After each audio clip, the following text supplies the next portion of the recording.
पर भी हमारा खास फोकस है क्योंकि एथेनॉल ब्लेंडिंग पर सरकार और अग्रेसिव हो गई है। क्या कुछ बड़े अनाउंसमेंट्स आए हैं, बड़े प्लान से सरकार के आगे जाते हुए, एक बार समझते हैं। आशीष है हमारे साथ तैयार। आशीष बताइए क्या हो रहा है यहाँ पर। दीपांशु, बिल्कुल देखिए, शुगर स्पेस में काफ़ी बड़ा एक्शन देखने को मिलेगा। एथेनॉल ब्लेंडिंग के ऊपर सरकार की तरफ से जो कमेंट्स आए अपने आप में सेक्टर के लिए काफ़ी अहम है, जहां पर आप देख सकते हैं कि अब पेट्रोल के बाद डीजल पर भी सरकार की योजना है कि 5% की एथेनॉल ब्लेंडिंग यहाँ पर आपको देखने को मिल सकती है।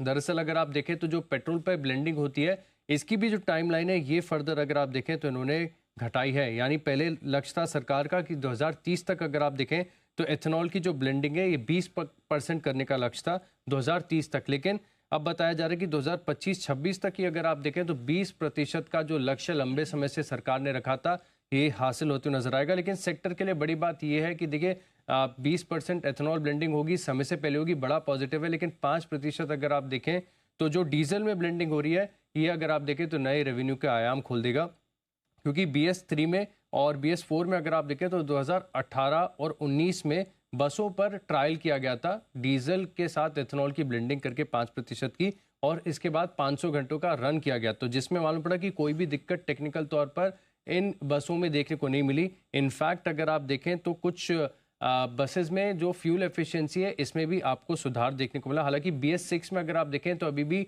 ट्रायल होना बाकी है, लेकिन लगातार अगर आप देखें तो जो एथेनॉल ब्लेंडिंग के लक्ष्य है सरकार समय से पहले हासिल करती नजर आ रही है। ट्रैक रिकॉर्ड आपकी स्क्रीन पर सामने आ रहा है। 2020-21 में अगर आप देखें तो मात्र 8.10% की एथेनॉल ब्लेंडिंग होती थी, जो कि 2021-22 में बढ़कर 10% होगी। 22-23 में 12%, फिलहाल हम 13% के आसपास हैं, और सरकार का लक्ष्य है कि आगे जाकर 25-26 में 20% की एथेनॉल ब्लेंडिंग यहाँ पर आपको देखने को मिलेगी, जिसके चलते अगर आप देखें तो पूरा जो एथेनॉल का इकोसिस्टम है इसको बड़ा फायदा होगा। सबसे पहले जो शुगर कंपनीज एथेनॉल अच्छी संख्या में बनाती हैं, बलरामपुर चीनी, त्रिवेणी इंजीनियरिंग, श्री रेणुका शुगर, इन्हें आप अपने रडार पर रख के चल सकते हैं। इसके अलावा जो कैपिटल गुड्स स्पेस की कंपनी है प्राज इंडस्ट्री, जो एथेनॉल प्लांट लगाने में सहायता देती है, आफ्टर सर्विस मेंटेनेंस भी देती है, इस कंपनी को बड़ा फायदा यहाँ पर देखने को मिल सकता है।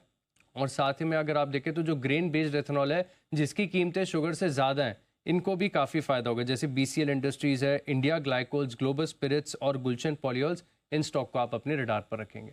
ओके, तो काफ़ी कंपनीज हैं जिन्हें एथेनॉल ब्लेंडिंग से फ़ायदा होगा। एक तो शुगर तो डायरेक्ट बेनिफिशियरी है, जैसे सुबह अनिल जी भी बात कर रहे थे, बलरामपुर चीनी रेकमेंड भी किया, बट पूरे इकोसिस्टम से जुड़ी कंपनीज हैं वहाँ पर भी होगा, और चुनिंदा लिकर कंपनीज को भी इसका फ़ायदा होते हुए दिखेगा। एक बार अविनाश जी से भी राय